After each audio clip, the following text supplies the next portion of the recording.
क्योंकि जो अन्य भाषा में बातें करता है वो मनुष्य से बातें नहीं करता। सबसे पहले ये आपको समझना है कि अन्य भाषा मनुष्य के लिए नहीं है, इसलिए कि उसकी बातें कोई नहीं समझता। क्यों कोई समझेगा? क्योंकि जब वो मनुष्य के लिए है ही नहीं है तो मनुष्य को समझने की खुजली क्यों बची है भाई? कुछ लोग बोलते हैं कि अन्य भाषा जो है संसार की भाषा है। एक आयत पढ़ते हैं बाइबल में से, पहला कुरिन्थियों उसका 14 अध्याय 1 और 2। प्रेम का अनुसरण करो और आत्मिक वरदानों की भी धुन में रहो, विशेष करके यह की भविष्यवाणी करो। प्रेरित पौलुस यहाँ पे कहते हैं कि प्रेम करो। उसके पीछे भी बहुत बड़ा एक रीज़न है, क्योंकि उन कलीसिया में प्रेम नहीं था।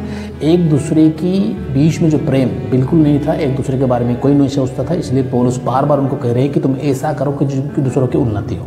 जब भी पौलुस यहाँ पे आत्मिक वरदानों के बारे में बात कर रहे हैं, वो भविष्यवाणी को सबसे ऊपर रख रहे हैं। उसके पीछे एक ही रीज़न है कि अन्य भाषा से दूसरों किसी का उन्नति नहीं होता, लेकिन जब कोई भविष्यवाणी करता है तो दूसरों की उन्नति होता है।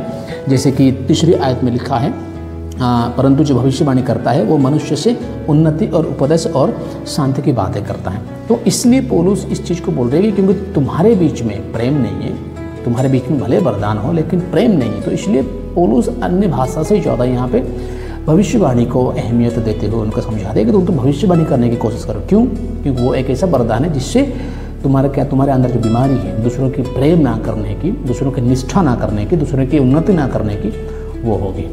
और फिर वो दूसरी आयत में आते हैं, सीधे बोलते हैं क्योंकि जो अन्य भाषा में बोलते हैं। यहाँ पे पौलुस बोलते हैं कि क्यों वो अन्य भाषा से ज़्यादा भविष्यवाणी करने के लिए बोलते हैं, उनका रीज़न वो बताते हुए यहाँ पे बोलते हैं क्योंकि जो अन्य भाषा में बातें करता है, इस चीज़ को भी बोलते हैं, ये बहुत बार बोलते हैं कि देखो ये बातें करने के बाद लिखा है कि प्रार्थना करने के लिए।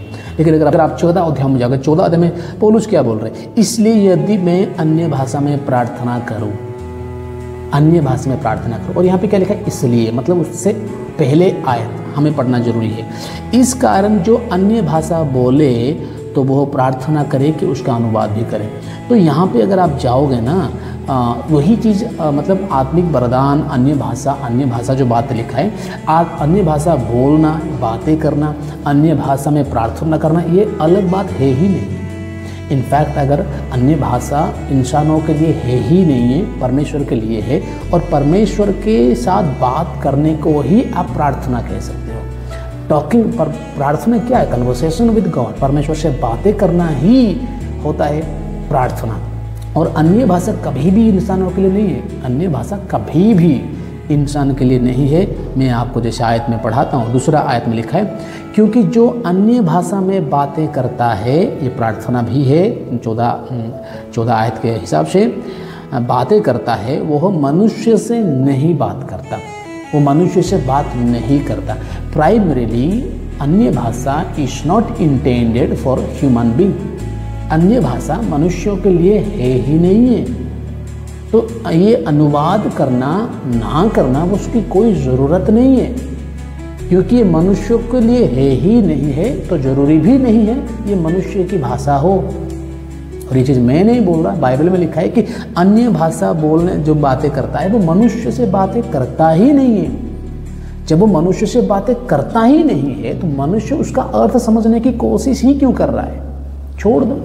समझ में नहीं आ रहा है तो छोड़ दो, क्योंकि बाइबल में लिखा है कि ये समझ में नहीं आएगा तो नहीं आएगा। तो उसका अनुवाद भी करना चाहिए, अनुवाद भी करना चाहिए। क्यों? हम जानते हैं आप उस आयत के लिए ये सारे बातें कर रहे हो। 13 आयत में जो चीज़ लिखा है, मैं पढ़ता हूँ आप लोगों के लिए। इस कारण जो अन्य भाषा बोले तो वो प्रार्थना करे कि उसका अनुवाद भी करे। लेकिन आप इसमें बहुत बड़े गलतफहमी में हो, क्योंकि आपको इस चीज़ की पृष्ठभूमि आपको समझ में ही नहीं आ रहा। पौलुस कौन से चीज़ के बारे में बात करें, कब की बात करें, क्यों बात कर रहे हैं, उसका लिटरेरी कॉन्टेक्स्ट थोड़ा आपको समझ में आना चाहिए। उससे पहले आयत अगर आप पढ़ोगे, 12 आयत लिखा, इसलिए तुम भी जब आत्मिक वरदानों की धुन में रहो, सुनो ध्यान से, तो ऐसा प्रयत्न करो कि तुम्हारे वरदानों की उन्नति से, क्या लिखा है? कलीसिया की उन्नति हो। तो पौलुस यहाँ पे कौन सी उन्नति के बारे में?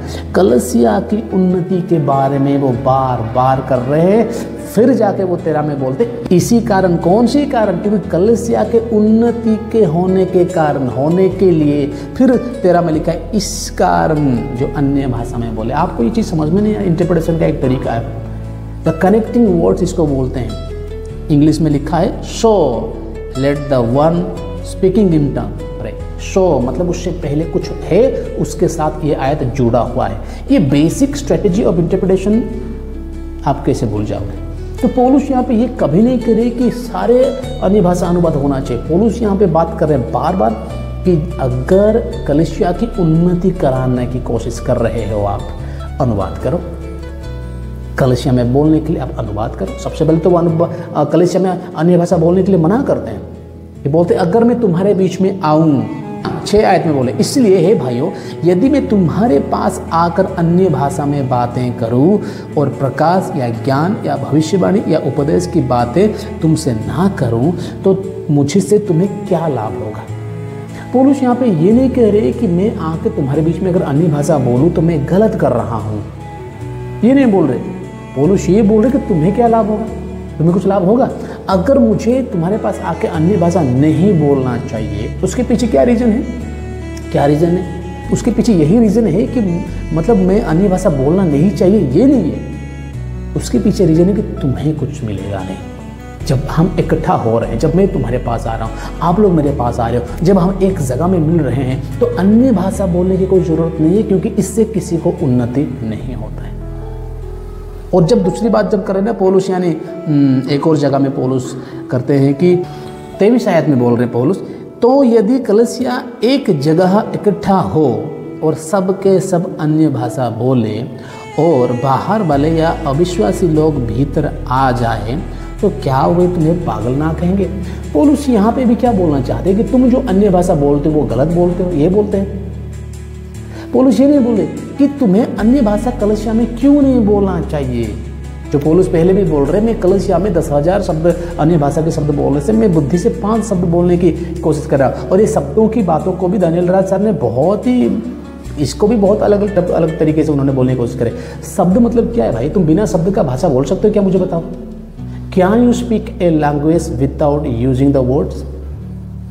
No, the sentence is the compresses of different words. शब्द मतलब क्या है? वो काउंट कर रहे हैं, मतलब वहाँ पे वो लिटरली बोलने की कोशिश कर रहे हैं कि मैं 10,000 मतलब नंबर मैं इतने ज़्यादा अन्य भाषा बोलने से, 1000 अन्य भाषा बोलने से, 1 घंटा अन्य भाषा बोलने से बेहतर है मैं 5 बुद्धि के शब्द, यानी थोड़े के बाद है। If I speak 1 sentence, understandable sentence, एक शब्द कंग्रीगेशन में, तो वो बेटर है। यानी कंग्रीगेशन में मुझे 1 घंटा अन्य भाषा बोलने की ज़रूरत नहीं है, वो बेकार है। वो चीज़ बोल रहे हैं वो। क्यों बेकार है? क्योंकि दूसरों का उन्नति नहीं होता ना भाई। क्योंकि कंग्रीगेशन में क्या होता है कि हम एक दूसरे का उन्नति के लिए, हम कंग्रीगेशन एक गैदर होते हैं, एक दूसरे से बातें करने के लिए, एक दूसरे के विश्वास को मजबूत करने के लिए हम इकट्ठा होते हैं। तो वहाँ पे तुम ऐसा दूसरों की उन्नति को अब नेग्लेक्ट नहीं कर सकते। तो पौलुस यही चीज़ कह रहे हैं। It's not, Paul is telling you should not speak in tongues because speaking in tongue is bad। और ये नहीं बोले कि तुम जो अन्य भाषा बोल रहे हो वो गलत नहीं है। पौलुस हर बार उसका रीजन कुछ और दिखा रहे हैं। यहाँ पे बोल रहे हैं तुम्हें कुछ लाभ नहीं होगा अगर मैं तुम्हारे पास आके अन्य भाषा बोलूँ, तुम्हें कुछ लाभ नहीं होगा, इसलिए मुझे नहीं बोलना चाहिए। ये नहीं कि मैं गलत बोल रहा हूँ। या फिर यहाँ पे बोल रही है कि जब तुम अगर पूरे के पूरे लोग तुम अन्य भाषा में बोलोगे, कोई बाहर वाला आ रहा है देखेगा तो तुम्हें पागल बोलेगा ना, तो इसलिए तुम्हें नहीं बोलना चाहिए। इसलिए नहीं कि तुम गलत बोल रहे हो। हर परमेश्वर के वचन को आप लोगों ने ट्विस्ट करके रख दिए हैं। तो दूसरी आयत में क्या लिखा है? दूसरी आयत में, क्योंकि जो अन्य भाषा में बातें करता है वो मनुष्य से बातें नहीं करता। सबसे पहले ये आपको समझना है कि अन्य भाषा मनुष्य के लिए नहीं है। It is not primarily intended for human being. ये आपको समझना है, बातें नहीं करता। और यहाँ पे मैं दानियल राज सर का एक बात भी सुनाया कि ये ईफ एंड बट का कॉन्सेप्ट है। तुम्हारा जो ईफ एंड बट का कॉन्सेप्ट आप साइड में रखो। परमेश्वर का वचन बोल रहा है और यहाँ पे पौलुस एग्जाम्पल दे रहे हैं। अगर कोई भी इंसान अन्य भाषा बोल रहा है, वो इंसान के लिए, मनुष्य के लिए नहीं है। और आगे लिखा है परंतु परमेश्वर से बातें करता है। यानी अन्य भाषा मनुष्यों से बातें करने का है ही नहीं है। मनुष्यों से बातें करने वाला भाषा ये है ही नहीं है, बातें करने के लिए है ही नहीं है। अन्य भाषा परमेश्वर से बातें करने के लिए है। Primarily it is intended for. Clear है? इसलिए कि उसकी बातें कोई नहीं समझता। क्यों कोई समझेगा? क्योंकि जब वो मनुष्य के लिए है ही नहीं है, अन्य भाषा मनुष्य के लिए है ही नहीं है, तो मनुष्य को समझने की खुजली क्यों मची है भाई? ये जितने भी अन्य भाषा का अनुवाद करो, अनुवाद करने वाले लोग, आप लोग क्यों खुजली मचाए? जब मनुष्य के लिए अन्य भाषा है ही नहीं तो फिर अनुवाद करने की क्या जरूरत है? पौलुस क्यों अनुवाद करने के लिए बोले? मैं आपको बताया, कलीसिया के कारण। अगर तुम अन्य भाषा कलीसिया के उन्नति के लिए बोल रहे हो तो फिर कर। पहले मना कर रहे हैं, मैं तुम्हारे बीच में आकर अगर बोलूँगा तो कोई फ़ायदा नहीं है ना। तो इसलिए 10,000 अन्य भाषा ने बोल, इसमें 2-5 शब्द में बुद्धि से बात करूँगा, उसका मतलब वो मना कर रहे हैं अन्य भाषा बोलने के लिए कलीसिया में। और क्यों कोई इसकी भाषा नहीं समझता? वो आगे जाके बोल रहे हैं दूसरी आयत में, कोई क्यों नहीं समझता? क्योंकि वो भेद की बात आत्मा में बोलता है, क्योंकि वो अपने बुद्धि से ये बात नहीं बोलता, क्योंकि ये बात उन्होंने सीखा है इसलिए नहीं बोलता, क्योंकि ये चीज़ें वो जाना है इसलिए नहीं बोलता, ये आत्मा में बोलता है, स्पिरिट में बोलता है। और ये स्पिरिट में जब बोलता है तो क्या रहता है? 14 अध्याय अगर आप पढ़ोगे वहाँ पे लिखा है कि इसलिए यदि मैं अन्य भाषा में प्रार्थना करूँ तो मेरी आत्मा प्रार्थना करती है परंतु मेरी बुद्धि काम नहीं देती। यानी मेरी बुद्धि, अंडरस्टैंडिंग है, काम नहीं करती। वो मतलब क्या है? यानी जो मैं प्रार्थना कर रहा हूँ, जो मैं बातें कर रहा हूँ, वो मुझे भी समझ में नहीं आ रहा।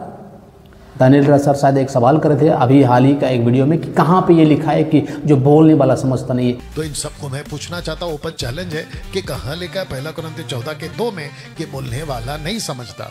14 में लिखा है कि जो बोलता है, जो आत्मा में प्रार्थना करता है, अन्य भाषा में प्रार्थना करता है, वो आत्मा प्रार्थना करती है लेकिन उसका बुद्धि काम नहीं देता। उसका मतलब he doesn't understand what he is speaking. उसका बुद्धि काम नहीं करता, यानी सुनने वाला भी नहीं समझता, बोलने वाला भी नहीं समझता। क्यों? क्योंकि ये भाषा मनुष्य के लिए है ही नहीं है, मनुष्य के लिए है ही नहीं। फिर क्या चाहिए तुम लोगों को? कितना तुम्हें चाहिए? कितना समझदार तुम्हें चाहिए? क्योंकि जो अन्य भाषा में बातें करता है वो मनुष्य से बात नहीं कर रहा, मनुष्य से बात कर ही नहीं रहा, बात नहीं कर रहा है वो। तो तुम लोगों को क्यों खुजली मची है? हमें समझना है, हमें अनुवाद करके सुनाओ। फिर लिखा है परमेश्वर से बात करें, क्योंकि परमेश्वर को बात करने के लिए कोई इंसानी भाषा की ज़रूरत नहीं है। इंसानों की भाषा की ज़रूरत परमेश्वर से मुझे बात करनी है। No need to speak in my mother tongue, no need to speak in human language. If I don't speak also he will understand. अंदर में एक सोच रखा और फिर I just make a sound, he will understand what I am trying to speak is. और दुनिया में ऐसे बहुत सारे लोग हैं जो बात नहीं कर पाते, they can't speak the language, गूंगे हैं। वो कैसे परमेश्वर से दुआ करेंगे? उनको कौन सी भाषा चाहिए परमेश्वर से प्रार्थना करने के लिए? वो तो दुनिया की भाषा बोल ही नहीं सकते, वो कैसे परमेश्वर से प्रार्थना करें? क्या वो परमेश्वर से प्रार्थना कर ही नहीं सकते? करेंगे। भाषा की ज़रूरत नहीं है परमेश्वर से बात करने के लिए, मनुष्य की भाषा की ज़रूरत नहीं है। इसलिए ये भाषा नॉट नेसेसरीली इंसानी भाषा हो, क्योंकि ये भाषा मनुष्य के लिए बने ही नहीं है। ये भाषा परमेश्वर के लिए है और ये भाषा बुद्धि से नहीं आत्मा से होता है। आत्मा से होता है तो बुद्धि इसमें काम नहीं देता, तो ये भाषा कभी भी इंसानी भाषा नहीं हो सकता। God bless you.